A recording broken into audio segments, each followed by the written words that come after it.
ज़हरा दे सरताज दियां क्या बातां ने।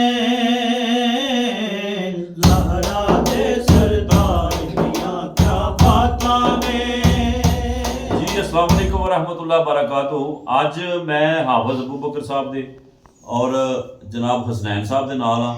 देखो गल हुंदी है कि असी इस वक्त सोशल मीडिया ते सारे बैठे हाँ तो असी लाहौर दे और पेशौर दे बंदे नूं सुनने हाँ, लेकिन साडे अपने इलाके च अल्लाह ताला ने बड़े बड़े हीरे पैदा किए हैं। और मैं बड़े फखर नाल कि हाफिज अबू बकर भोली मुसद नहीं साडे अपना बच्चा है। और माशाअल्लाह इन्हां ने जिहड़ी है अपना संगत बनाई है दफ दे नाल जिहड़ा ये पढ़ते हैं, कमाल पढ़ते हैं।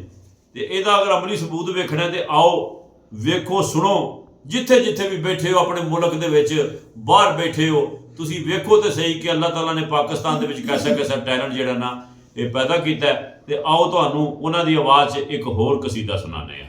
ज़हरा दे सरताज दियां क्या बातां ने।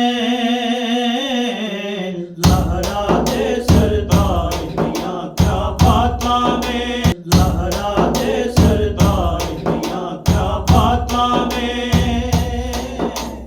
ज़हरा दे सरताज दियां क्या बातां ने। ज़हरा दे सरताज दियां क्या बातां ने। वलियां दे महाराज, वलियां दे महाराज दियां क्या बातां ने। ज़हरा दे सरताज दियां क्या बातां ने। ज़हरा दे सरताज दियां क्या बातां ने। वलियां दे महाराज, वलियां दे महाराज दियां क्या बातां ने। ज़हरा दे सरताज दियां क्या बातां ने। ज़हरा दे सरताज दियां क्या बातां ने। दर्जी बनके, दर्जी बनके आमन नूरी बूए ते, बूए ते। दर्जी बनके आमन नूरी बूए ते। दर्जी बनके आमन नूरी बूए ते। कमियां ते कम काज दियां क्या बातां ने। ज़हरा दे सरताज दियां क्या बातां ने।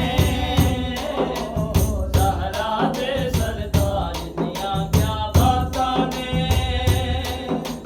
वलियां दे महाराज, वलियां दे महाराज दियां क्या बातां ने।